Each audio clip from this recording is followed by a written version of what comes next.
Hello दोस्तों, स्वागत है आप सबका हमारे यूट्यूब चैनल पे। मैं आज से आप लोग के लिए रेलवे और एनटीपीसी के लिए मॉक टेस्ट शुरू करने जा रहा हूं, जो आपको एग्जाम्स में काफी देखने को मिलेंगे। उसी टाइप के क्वेश्चंस रहेंगे, आपको काफी ट्रिक और डिटेल्स दोनों मेथड से आप लोग को मैं क्वेश्चंस बताऊंगा।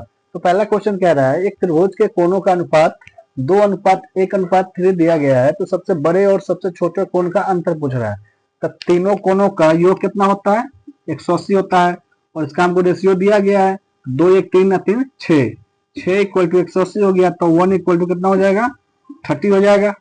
ठीक है, तो बड़ा कौन है इसमें? 3 और छोटा क्या है? 1। तो दोनों के बीच का अंतर कितना है? 2 का। तो 2 का मान निकालना है। 2 का मान हो जाएगा 2 इंटू 30, यानी आपका 60 डिग्री आपका आंसर हो जाएगा, यानी ऑप्शन बी आपका राइट आंसर होगा। इस क्वेश्चन में कह रहा है x का मान ज्ञात कीजिए। एक फॉर्म दिया गया, इक्वेशन दिया गया है और इसमें x का वैल्यू पूछ रहा है। ठीक है, चलिए इसको सॉल्व करते हैं।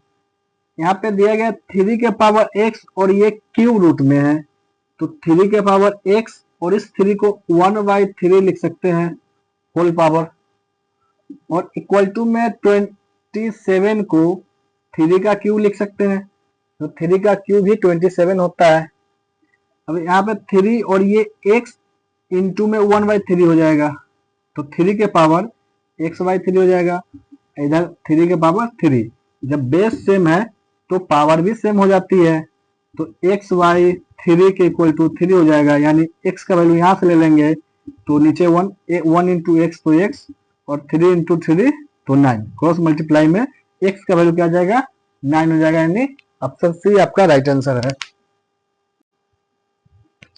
इस क्वेश्चन में कह रहा है, यदि c equal to 1200 and d equal to 1500 है, तो d c से कितना प्रतिशत अधिक है? ठीक है, तो c का वैल्यू दिया है और d का वैल्यू दिया है, और कितना प्रतिशत अधिक है ये हमें बताना है।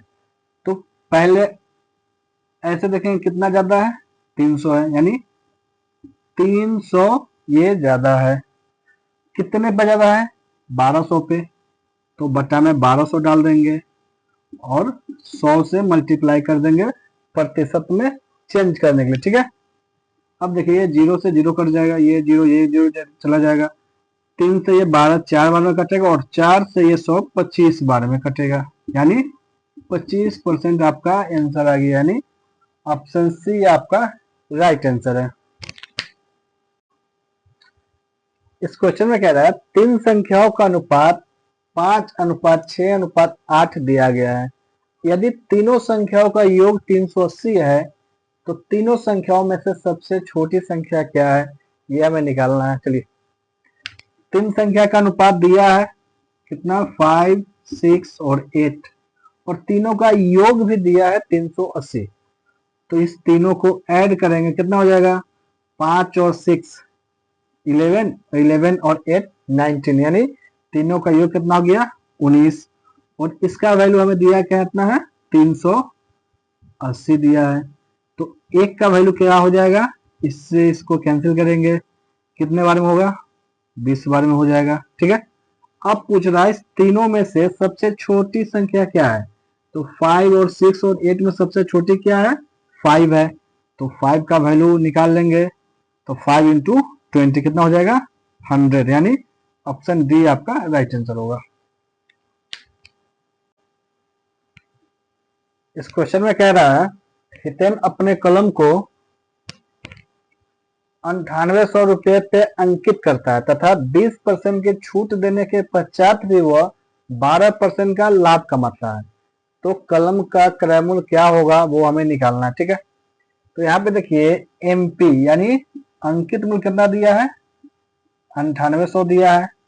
इस पे क्या कर रहा है? 20% का छूट देके वो बेच रहा है, तो इस पे 20% का छूट यानी 80% हो जाएगा, बट्टे में 100, 0 से 0, इस 0 से ये 0 कट जाएगा, उसको मल्टीप्लाई कर लेंगे, तो 0 8 64 का 4 9 8 72 6 78, यानी 7840 यहाँ से क्या आ गया? SP आ गया। अब क्या कह रहा है कि छूट देने के पश्चात भी वो 12% का लाभ कमाता है, तो CP हम क्या मान लेंगे? 100 मान लेंगे। तो 12% का लाभ कमा रहा है, यानी 112 में ये बेच रहा है, ठीक है।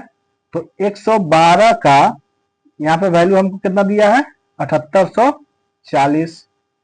तो एक का वैल्यू क्या आ जाएगा यहाँ से, 7840 बट्टे में 112, ठीक है। इसको 8 से काटेंगे तो 8 से कम 8, 3 और 2, 8 चौके 32, और फिर 8 से इसको काट लेंगे, 8 नवा 72 और 8 64, और यहाँ जीरो आ जाएगा, 14 से कट जाएगा, 14 सत्तर 98, जीरो, यानी 1 का वैल्यू आ गया 70। तो 100% का वैल्यू क्या आ जाएगा, 100 से मल्टीप्लाई कर देंगे, यानी 7000 यानी 7000, यानी ऑप्शन आपका डी राइट आंसर होगा। चलिए क्वेश्चन दिया गया है, ये सिंप्लीफिकेशन का क्वेश्चन है। ये कह रहा है रूट अंडर 361, सिंप्लीफिकेशन का है, स्क्वायर रूट का क्वेश्चन। क्वेश्चन दिया गया है, इसका वैल्यू क्या होगा हमें निकालनी है, ठीक है। यहाँ फर्स्ट दिया गया है 361, फिर डेसिमल है, फिर यहाँ पे 4 अंक है, पहले डेसिमल है, इसका हमें वैल्यू निकालना है। तो इसके पहले हमको 361 का स्क्वायर रूट कितना होता है, 19 होता है।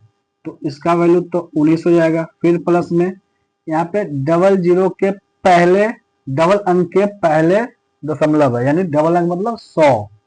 तो इसको जब स्क्वायर रूट से बाहर निकालेंगे तो एक अंक के पहले दशमलव पड़ेगा, यानी 361.9, यानी 19 होता है तो 9 के पहले डेसिमल यानी 1.9 आएगा, ठीक है।